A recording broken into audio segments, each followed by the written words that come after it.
Hey guys, welcome back to video number 2 out of 3 in my video series on correcting shoulder depression or low shoulders. We're going to answer the question in this video, how did I get low shoulders? First off, you might have been born with naturally low shoulders. Some kids will naturally have low shoulders like my son Jackson on the right.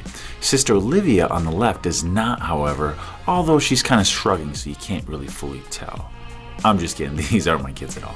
In all seriousness, we're going to measure this guy's shoulder, and we see that it's about 30 degrees, which qualifies him as being depressed. So we would call that a normal structural variation. However, just because you don't have it structurally doesn't mean you can't get a postural adaptation, which we'll talk about next. Also, just because you do have a structural variation of depressed shoulders doesn't mean things can't get worse, because they can. So let's talk about postural adaptations. One of these is long arms. Look at this monkey. His shoulder slope is pretty low, and that's no coincidence. Whenever you have long arms, they tend to weigh the shoulders down. I see this in a lot of guys, and it doesn't matter if you're short or tall. If you have long arms relative to your torso, you have long arms and are at a higher risk for developing low shoulders. If you have really big arms, or if you're overweight, or if you're focusing on the guns and a really big guy anyways, your shoulders tend to get weighed down. Also, if you have large breasts, whether fake or real, like this dairy cow might, I'm not going to show it just for discretion's sake, this can also pull your whole shoulder girdle down. If you compound these physical characteristics with the environment, things can get even more worse. What do I mean by this? So if part of your job is to wear a backpack, aka you went to school or you are going to school, likely for at least 13 plus years out of your life, your shoulders are more likely to get lower. If you're holding stuff as part of your job, like you're a landscaper, you do construction, you deliver mail, you carry anything slightly heavy, this can predispose you to getting depressed shoulders.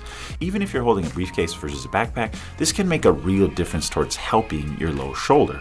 But if the briefcase or bag that you're carrying is heavy, it's still kind of the same thing as wearing a backpack, at least on the shoulder that you're holding it on. Lastly, you might have gotten low shoulders simply from sitting down.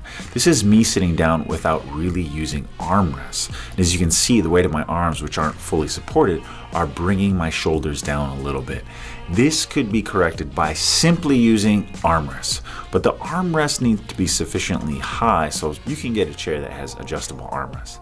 Last major cause of you getting depressed shoulders is strength training. Here's the thing most people don't know. Whenever you work the pecs or the lats, you are working muscles which lower the shoulders. Yes, there are other muscles which are considered shoulder depressors too, but the pecs and the lats are the main ones you should focus on. Let's go over the primary strength training movements which contribute to low shoulders.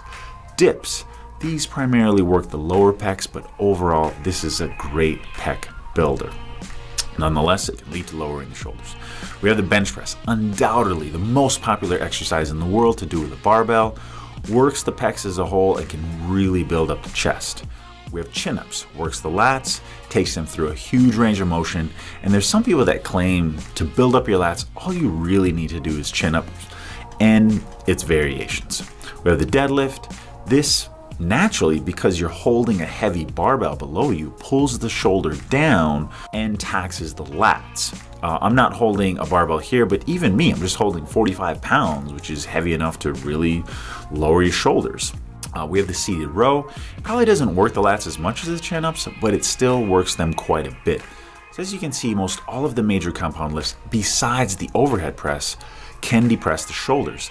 I would say the squats don't depress the shoulders as much as the deadlift, but they still can contribute a little bit. We also know that if we're holding heavy things like a barbell in your hands, and if you're really going after those pecs and lats, this is going to increase your chance of developing low shoulders. Am I saying you shouldn't do this stuff? Absolutely not.